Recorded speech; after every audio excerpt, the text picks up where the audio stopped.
All right, so we're at linear and angular velocities. This is our last section, 7.6 of this unit. We're going to be working on this today and tomorrow.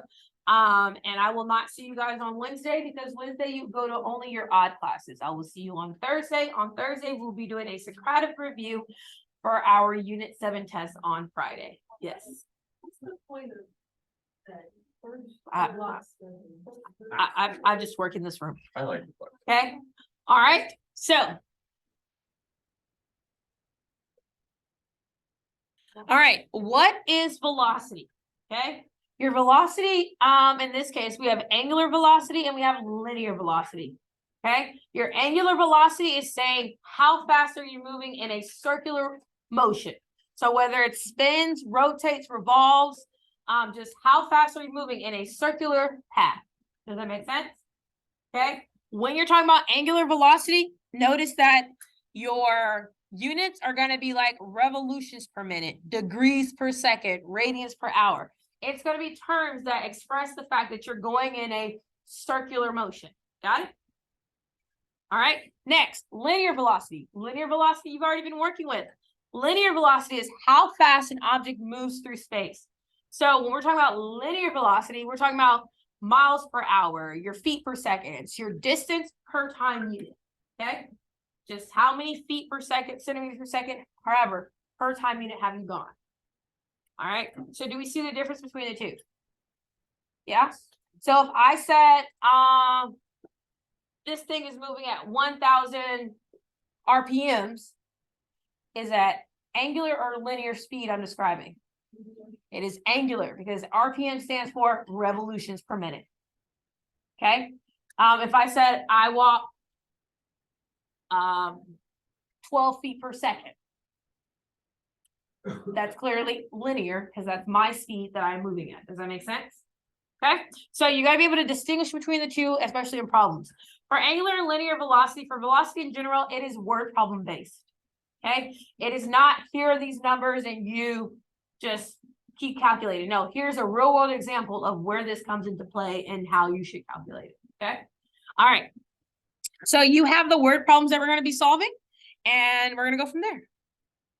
The formulas that we're going to be using to solve these word problems are written here. So the variables that you need to be comfortable with is that T is time, S stands for your arc length, R is your radius, V is your velocity and real speed. Sometimes for velocity, I will write it as VL for linear velocity. Angle and radians, huh? Wait, what is that? Yeah, VL, BL. linear velocity, your speed. Okay. Theta is your angle in radians. Okay. I think this is a lowercase omega right now. I cannot remember what the curvaceous W is called, but I'm pretty sure that it is an omega in my mind. Okay. But this is its shorthand. I just write it as V theta. It's better for me to write as V theta. And then A is area of your sector. Okay. So curvaceous W here, your angular velocity can be solved as long as you know your angle over your time. That is what your V theta is telling you. Angle over time. Your angular velocity only has one formula. Your linear velocity, your VL, has two possible formulas depending on the information you're given. Okay. If I'm given my angular velocity, then I'm going to use the first one because it's angular times your radius.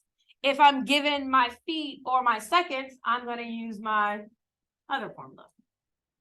What's wrong? All right. Arc length. So S is your arc length. So again, S is arc length. Okay, your arc length is the theta times the R. And again, your theta has to be in radians. Okay. So if it's given to you in degrees, you got to convert it to radians. Theta means that it has to be in radians. Okay. And then last but not least is your area of your sector. And that is area equals 1/2 R squared theta. In 7.5, we looked at the geometry representations of it, right? What the formulas look like in geometry. Now we're looking at the formulas as physics and pre-calc. Okay. Will this be like on a reference sheet? Well, you're allowed to make a note card. So if you know you're not gonna memorize this, what should you put on your note card? Okay. All right, by show of hands, how many people have taken physics? Okay. Unfortunately. Does this sound a little bit familiar? Yeah. Feeling it? It's No, out he there. don't teach. He don't teach. Oh my gosh, let's go on. All right, He don't teach. so we're gonna start here. It says we have a circular saw blade with 12-inch diameter and it spins at a rate of 1800 RPMs, revolutions per minute. Okay, so based on what we have here, we're gonna identify our key information. If our diameter is 12, what is our radius? 6 inches. Agreed? Okay, next, and then 1800 RPMs, that represents our what? Our angular velocity. So we know our angular velocity equals 1800 RPMs. That's what we can pull from that sentence, right? All right, so it asks us in the part A, what is the blade's angular velocity in radians per minute? Okay. So by show of hands, either in chemistry or physics, who has heard the term train tracks? We've had a discussion about this. Yes, train tracks. Yeah. You're gonna be using train tracks. Okay. All right. So what is the blade's angular velocity? So we're gonna start off with what's given to us. Our given is 1800 revolutions per minute, right? So we have 1800 revs. That looks horrible.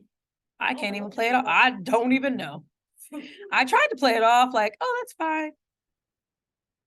1800 revs per means I'm dividing minute. Right? 1800 revolutions per minute. Agreed? Okay. Now, I don't want to change my minutes. I need to change my radians. So how can I change radians from revolutions to radians? And I know that revolutions has to go in the denominator.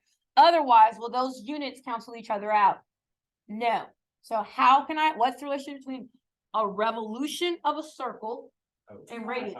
2 pi. So 1 revolution is 2 pi radians. Does that make sense? What happens to my revolutions? They cancel. And do I have the units that I want? Yes. So with train tracks, you multiply the numerator, multiply the denominators, and then you simplify, right? So we have 1800 times 2 pi, which is just going to give us 3600 pi radians per minute. Okay, this is our exact. This is needed for other formulas, right? But it's not the answer that you're going to give in a real world situation. You're not going to tell someone, oh, I got this saw here that runs at 3600 pi. No, you're not, okay? You're going to give them an approximated value. So we put in 3600 pi into the calculator to get an approximated value. To show that it's an approximation, we don't use an equal sign. We use the squiggly sign. Okay, so 3600 pi radians per minute, we would put in the calculator and we would get 11,309.7 radians per minute.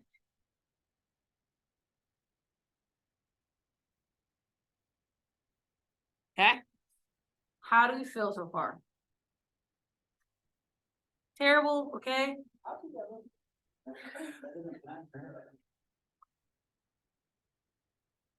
All right, now it wants us to find the linear velocity. So to find linear velocity, let's go back and look at our formulas.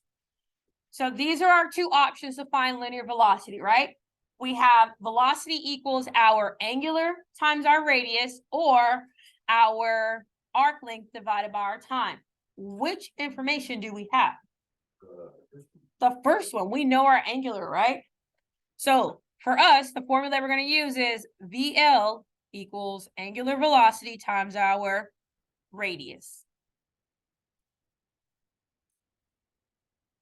Okay, so our angular velocity, this is our exact angular velocity. What's our exact angular velocity?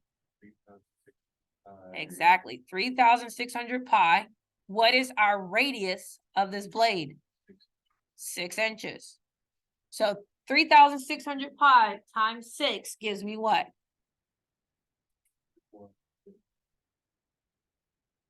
21,600? Yeah.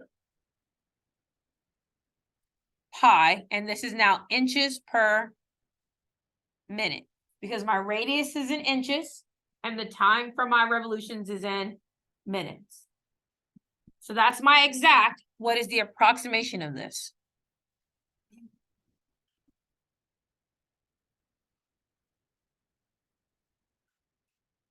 According to your calculations.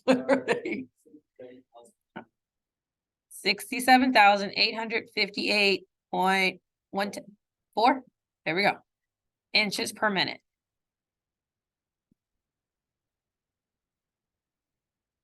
Okay, we do not round into the very end. You want to use exact whenever possible, and you do not round into the very end. Okay. All right. So on your do now today, for the ones who did theirs, it talked about finding and converting, right? Okay. Reason being is because that's a skill that you need to bring back to your life, being able to convert from one unit to the other. Okay. In middle school, you should have spent time doing that in your science and math classes. Hopefully you did. But we need to convert our linear velocity from inches per minute to feet per second. Okay. So we're gonna go back to making a train track because I feel like that's the best way to model it. Okay. So currently, our exact linear velocity is 21,600 pi inches per minute. So that's where we start, 21,600 pi inches per 1 minute. Agreed? All right, I need to get rid of inches. I know that it has to go in the denominator because otherwise it will not cancel out, right? So how can I go from inches to feet? 12 inches is 1 foot. So my inches are canceled out. And now I'm left with feet. Check. Okay, now I need to go from minutes to seconds. I know that the minutes have to be where? In the top. They have to be in the numerator or they won't cancel out. So what's the relationship between minutes and seconds? 60 seconds is 1 minute. So my minutes cancel out. I'm left with feet and seconds. Is that what I wanted to be left with? Yes. So now I multiply everything in the numerator, and that gives me 21,600 pi. Everything in the denominator, and that gives me 720. So that is my exact value, 21,600 pi divided by 720 feet per second. Does that tell anyone anything? No. So I would put that in the calculator to get my approximate. Sorry, I ran out of room. And what is my approximate speed in feet per second? 94.3. 94.3? Isn't it 25? Oh, yeah. Well, Okay, yeah, I'll put it there. When I was in school, they said you could choose, You could choose what? like, you could always round, like, that's what they told us, that's what they told me. In certain cases. But if you're at a racetrack, they're not gonna tell you. I'm just saying, because I'm. Yeah, no. All right. How do we feel? Sleepy. Is it doable? What are your questions, comments, concerns?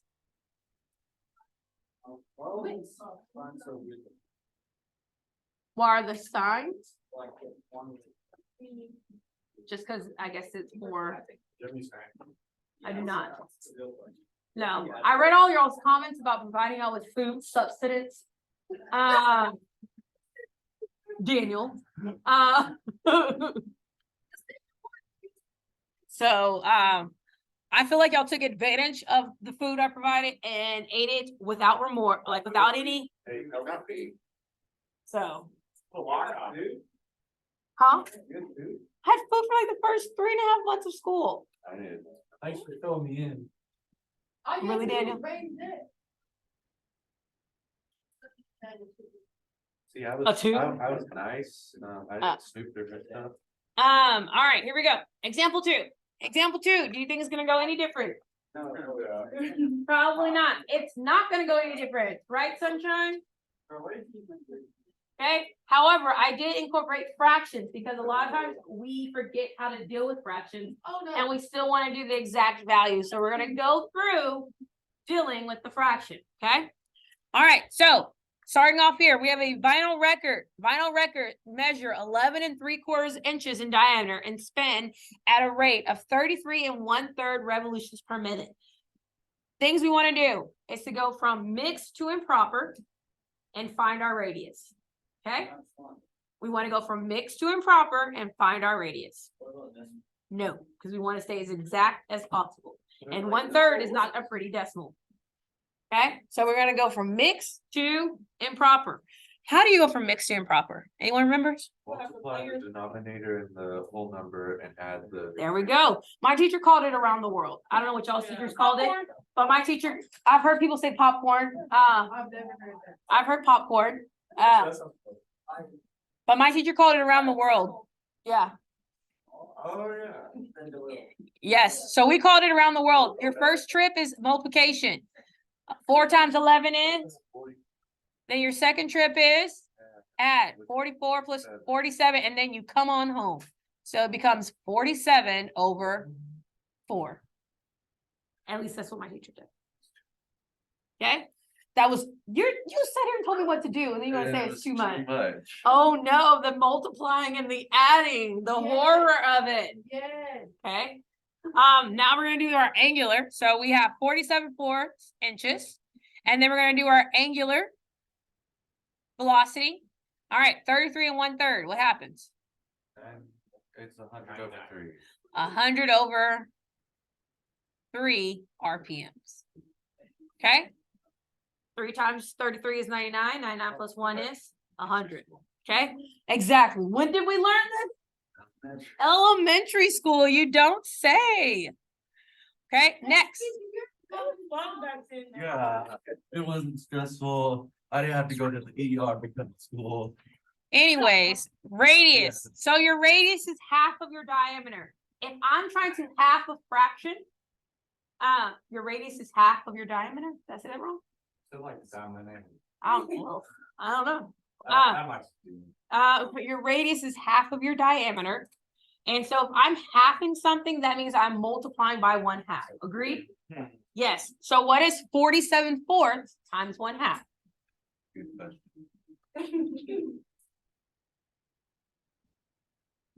47/4 times 1/2 is 47/8. In case you were wondering, because you just do 4 times 2, which is 8. Oh, that's smart. Yeah. Yeah. Good. Okay, so now I've taken everything that I needed from that sentence, and now I have information to go forth with. Okay, so here we go. It says, what is a record's angular velocity in radians per minute? Right now we're in revolutions per minute, but we want to switch over to radians per minute. So we're just going to multiply that by 2 pi. And we know that because what did we do here? What ended up just happening? What was the only thing we had to do? We just had to multiply by 2 pi. So therefore, if I have 100 thirds times 2 pi, what is that going to equal? That equals 200 pi thirds, right? And this is my radians per minute. What is my approximate radians per minute? 209.4 radians per minute. Okay. Huh?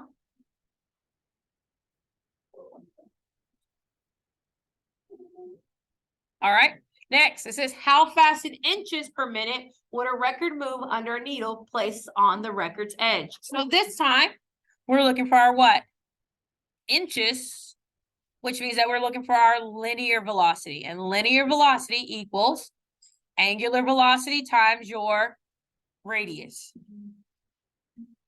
Okay, and again, we want to make sure that we're using the what again? The exact values. All the way till the end. So the exact, your decimal may come off wrong, and especially if you're doing like a fill in the blank or numeric and your decimal's wrong, it'll count the whole thing wrong. So if you see us heading in the right direction and we don't keep it in exact form, you gonna take points off? Yeah, that's right. I mean, you've been warned, right? It's fair. All right, angular velocity is 200 pi thirds. What is our radius? 47 over 8. And so our job is to simplify. What happened to calculator people?